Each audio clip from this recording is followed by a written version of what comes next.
종합건설사, 종건사 이러면서 막 들어옵니다. 그러니까 일반인 입장에서는 실제로 공사를 했구나. 2천만 원밖에 공사를 안 해요. 공사대금 유치권 신고는 2억, 3억 이렇게 막 부풀려서 유치권 중에서 90%, 95%는 다 가짜니까.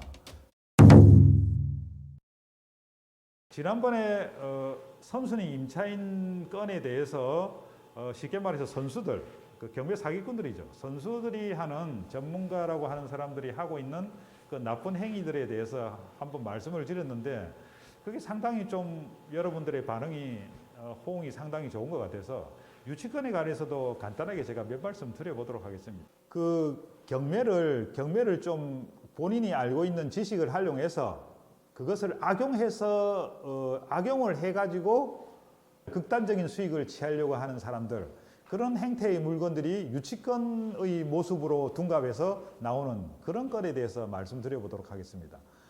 이 사람들은 그것을 어떻게 하냐면, 물론 이런 경우 있습니다. 소유자, 경매를 당한 소유자나 채무자 혹은 그 물건에 대한 이해당사자가 유치권 신고를 할 수 있는 그 공사업체, 이런 사람하고 서로 모종의 협의를 보고서 자기가 어차피 찾아갈 돈이 없으니까 이렇게 해서라도 얼마간이라도 돈을 가져가려고 하는, 요거는 사실 그 경매를 당하고 그 가져갈 게 거의 없는 그 경매를 당한 사람 입장에서 생각해 보면 저건 충분히 뭐 그럴 수도 있겠다 하는 생각이 듭니다. 그런데 이 경매 물건하고는 전혀 상관없이 경매 입찰을 들어가서 낙찰을 받으려고 하는 사람들이, 그런 사람들까지도 그런 행위를 하니까, 소위 말해 그 짓들을 하니까 이게 심각한 문제인 것 같습니다. 이 사람들이 어떻게 하냐면 경매 진행 중이나 경매 중에 가장 손쉬운 유치권 신고서를 법원에다가 제출합니다.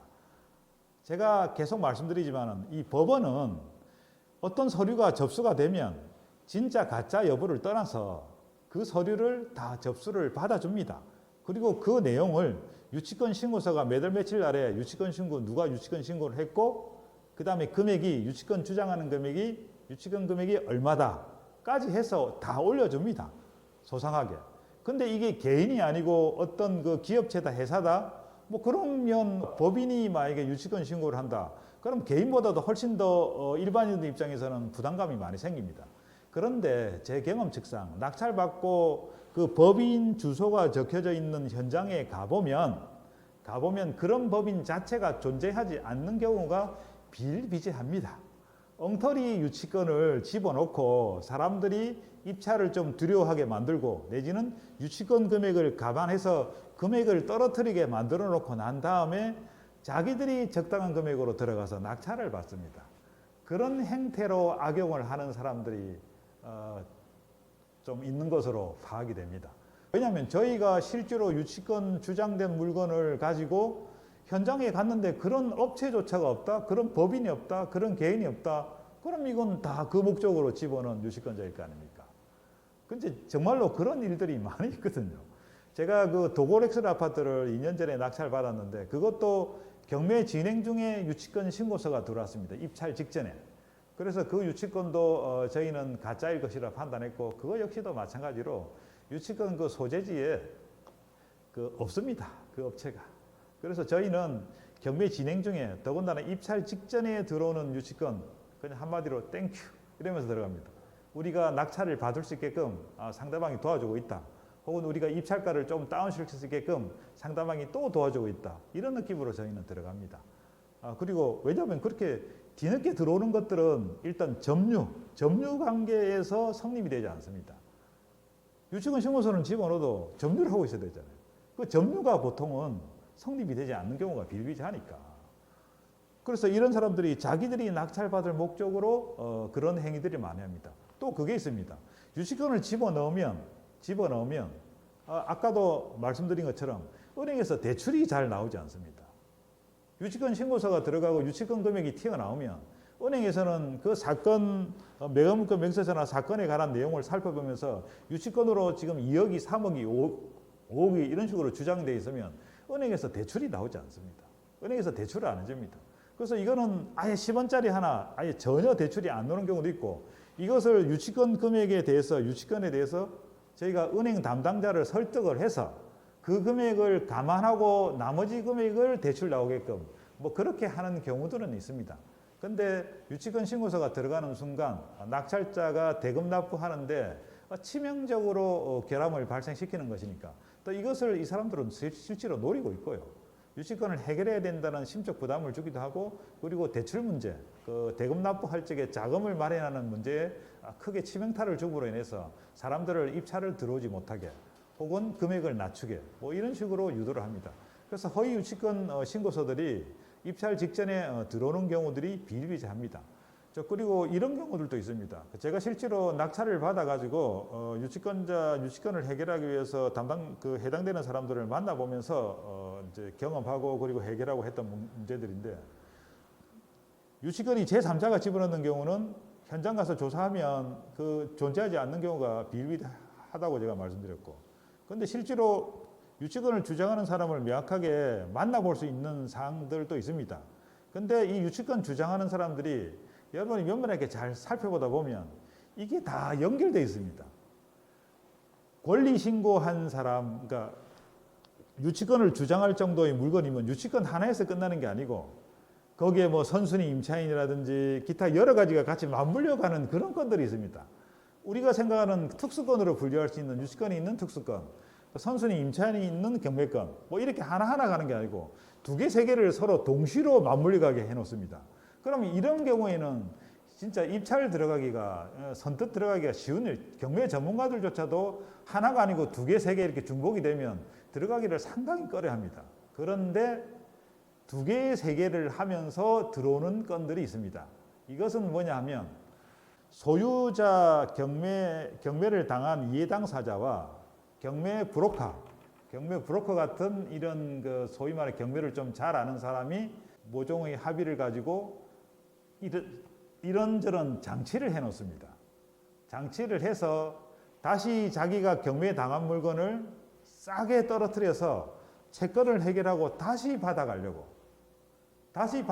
목적.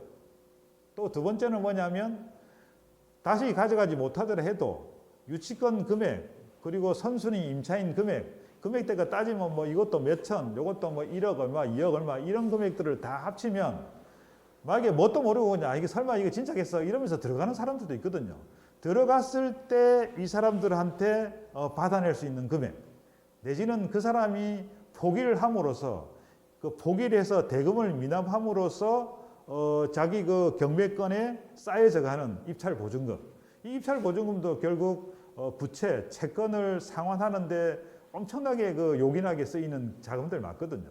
이런 목적으로 해서 소유자가 경매 브로커하고 짜고 이런 행위들 하나에서 그치는 게 아니고 두 건, 세 건 같이 연달아서 몰아넣는 그런 건들은 사실 저희 같으면 의심을 심하게 합니다. 하나도 아니고 두 개, 세 개까지도 이게 얽혀 있다. 뭔가 세력이 들어왔다. 브로커 같은 사람이 와서 자기가 받아가려고 장난을 치고 있거나 그래서 더 면밀하게 살펴봅니다. 그러면 실제로 허점이 드러나기 시작합니다. 그래서 그런 건을 낙찰 받아가지고 상당히 저렴하게 낙찰을 받아서 큰 수익을 올린 경우도 있고 합니다. 그리고 그 실제로 보면 무슨 뭐 종합건설사, 종건사 이러면서 막 들어옵니다. 그 종합건설사가 들어오면 우리가 일반인 입장에서는 실제로 공사를 했구나 생각을 많이 하겠죠. 뭐 저 역시도 종건사가 오면 어쨌든 공사를 좀 했을 수도 있나 이러면서 일단 기본적으로 그런 생각을 깔고 한번 적극적으로 검토를 하기 시작합니다. 그런데 이런 사람들은 어떤 행태를 보냐면 실제로는 2천만 원밖에 공사를 안 해요. 그런데 공사대금 유치권 신고는 2억, 3억 이렇게 막 부풀려서 그거를 유치권 신고를 하게 됩니다. 그런데 여러분 공사를 한 번이라도 해보신 분들은 알 수 있습니다. 지금 이게 공사를 하다가 중간에 돈을 안 주면 공사가 스톱돼 버립니다. 스톱돼서 더 이상 진행이 안 되는 상황이 되거든요. 그렇지 않습니까? 공사를 하다가 돈을 처음에 그 계약금을 주고 그다음에 중도금 1차, 중도금 2차 이렇게 돈을 기성고에 따라서 주던 어느 정도 돈이 들어가다가 스톱돼 버리면 뒤에 뒷돈이 많이 남아 있으면 공사가 가다가 중단되고 더 이상 진행이 되지 않습니다. 그런데 경매물건들이 정상적으로 다 되어 있습니다. 정상적으로 되어서 거기서 누군가가 장사를 하고 있고 거주를 하고 있고 뭐 이런 상황의 물건들이란 말입니다. 근데 여기에 2천만 원도 아니고 2억씩 3억씩 이렇게 해놨다? 그럼 이상하지 않습니까? 그럼 이 사람이 진짜로 2억 3억이라는 금액을 받을 돈이 있는 게 맞다면 틀림없이 그 돈을 받기 위해서 등기부 등본상에 하다못해 가압류라도 들어와 있을 겁니다. 그렇지 않습니까? 우리가 공사 대금을 받을 돈이 있으면 여러분이 공사업자라고 생각하고 공사를 정말 다 해줬어요. 공사를 10% 20% 받고 끝까지 다 해주는 사람은 없지 않습니까? 최소한 60% 70% 정도는 받고 마지막 잔금 정도 잔대금 정도 해서 30% 40% 많아봐야 그 50% 정도 돈을 안 줘서 끝까지 해주고 여기서 대출을 이렇게 해서 주겠다 뭐 이럴 수 있으니까 그럼 다 해주고 기다리고 있으면 돈을 안 주면 어떻게 하겠습니까? 마냥 기다립니까? 아닙니다. 돈을 달라 해보고 안 되면 내가 그 공사한 그 물건에 대해서 하다못해 가압류라도 신청을 하게 됩니다. 가압류가 들어와 있지 않다? 그러면 그 공사 대금이 실제로 존재하지 않을 가능성이 상당히 높습니다. 상당히 높고 그리고 그 금액도 얼마 되지 않으니까 안 하는 거지 2억 3억 같은 이런 큰 돈이면 안 해놓을 리가 없습니다. 그러니까 그 부분들을 좀 염두에 두시고 그래서 이제 이 종권사는 실제로 공사한 업체일 수도 있지만은 제가 지금까지 경험한 바로 의하면 그냥 자기가 알고 있는 종합건설사, 종권사 대표나 자기 아는 사람 중에 한 사람한테 부탁을 합니다. 그래서 들어오는 경우가 태반입니다. 그러니까 그거를 좀 감안하셔가지고 유치권 문제에 대해서 너무 두려워하고 고민해서 아예 그냥 지레짐작으로 포기를 하고 그러지 마시고 한번 따져보실 필요가 명백히 있음을 제가 또 오늘 이 자리에서 말씀을 드립니다. 그 사기꾼들이 하는 수법들 일단은 서류부터 집어넣고 자기하고 전혀 관계없는데 서류 집어넣고 본인이 낙찰받을 목적으로 그런 장난짓을 하는 사람들. 근데 이런 것은 특징은 뭐다? 입찰 직전에 서류들이 갑자기 튀어들어옵니다. 이건 의심을 해봐야 됩니다. 그리고 공사업자라는 사람이 소유자하고 짜고 들어오는 그런 물건들은 보통 뻥튀기가 상당히 많이 되어 있을 가능성이 높다. 그럼 뻥튀기 된 금액이 등기부상 가압류라든지 혹은 다른 서류에 유치권을 주장하는 것들이 어느 시점에 들어왔는지를 생각해 보시고 그리고 대부분 받을 돈이 있는 사람들은 가압류 형태든 반드시 하게 되어 있으니까 그런 게 없이 갑자기 큰 돈의 금액이 들어왔다 일단 의심부터 하셔야 됩니다. 그리고 저는 그 경매물건을 해결하는 가장 첫 번째가 바로 이겁니다. 제 같은 경우에는 정상적인 점유를 혹은 유치권 신고, 유치권 주장을 어느 시점에 했느냐 이것을 가장 먼저 따집니다. 이게 가장 중요하거든요. 설령 공사를 한 정상적인 공사업자, 유치권이 성립되는 정상적인 업자라 할지라도 경매 개시 결정 이후에 들어온 사람은 해결할 수 있습니다. 낙찰자가 물어줄 필요가 없습니다. 이 한 가지만 명확하게 여러분들이 명심하셔도 엄청나게 도움이 되지 않습니까? 설령 진짜 공사를 한 정말 제대로 된 공사업자고 돈을 받지 못해서 유치권을 주장하는 법원에서 소송을 하면 정말로 유치권이 성립될 수 있는 그런 사람조차도 이 주장하는 시점이 경매가 들어가고 난 이전에 해야지 경매 개시 결정 이후에 하게 되면 아무 소용 없습니다. 아무 소용 없으니까 그걸 여러분 요 한 가지라도 반드시 명심을 하시고 경매 물건을 살펴보시면 도움이 많이 되실 것 같습니다. 그런데 어쨌든 그 유치권 같은 게 들어왔다고 해서 여러분들이 너무 그렇게 두려워하고 부담 갖고 유치권이네 이거 나 입찰 안 들어갈래 그러지 마시고 한번 차근차근 따져가면서 한번 해볼 필요가 있고 유치권 중에서 90% 95%는 다 가짜니까 제 경험칙상 다들 가짜가 그렇게 많습니다. 많으니까 그걸 염두에 두시고 한번 아까 말씀드린 따져봐야 될 건들을 이렇게 따져보시고 그리고 실제로 유치권 가지고 장난치는 사람들은 이런 형태로 장난을 치고 그리고 소유자들도 유치권 좀 주장할 수 있는 사람을 끌어들여서 이런 식으로 장난을 치고 이런 식으로 많이 하니까 그걸 가지고 여러분들이 좀 잘 고민하셔서 들어가시면 좋을 것 같습니다.